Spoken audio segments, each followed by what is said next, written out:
Welcome to Ask Alex Anything, the video blog where you can ask me, Alex, anything you want to about religion. In this installment of my series on Rob Bell's new book, Love Wins, we examine why salvation as a choice is not as black and white as many people make it out to be. In my last installment, we discussed how there are really two different types of Christians.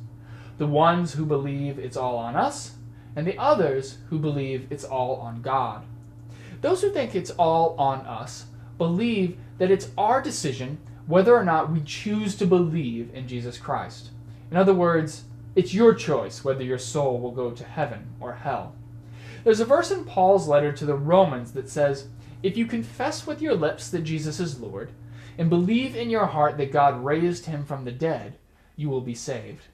Seems like a pretty simple equation. Say one thing and believe another, and you'll have salvation.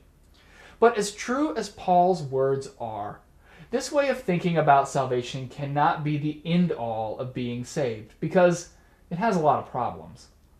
The first major problem is that other people's salvation is dependent on us. If I present the gospel to somebody, and I do a poor job of presenting Jesus' message, then that person will probably not choose to accept Jesus. Now, whose fault is it that the person didn't accept the message? The person or me? Of course, it's my fault. And suppose that's the only time they ever hear the gospel. Unfortunately, because I did a poor job, now that person's going to burn in hell for eternity thanks to my incompetence. Honestly, that doesn't seem fair. And what of the people who never hear of the gospel, either because they're never exposed to it, or because they die young and never have a chance to accept Jesus? What happens to them? You see, when salvation is solely our choice, when it rests entirely on us, then you are just as responsible for the people in hell as you are for the people in heaven. Some get lucky, hear the gospel at just the right time, and accept it. Others don't. Salvation as a choice seems more like an evil game of roulette than a gift from a loving God. Because if you happen to be on the losing end, you lose big. But what if this life isn't the end?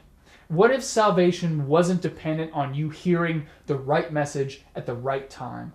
How would that change your understanding of God and the gift of salvation through Jesus? In my final installment, I would like to discuss what the afterlife looks like when our decisions on earth are not the final word on our salvation. Does such a stance make people like me and Rob Bell universalists, as so many people claim? Stay tuned for my answer to these questions, and as usual, keep sending in your questions to Ask Alex Anything, or come visit us at pinestreet.org. Until next time, bye-bye.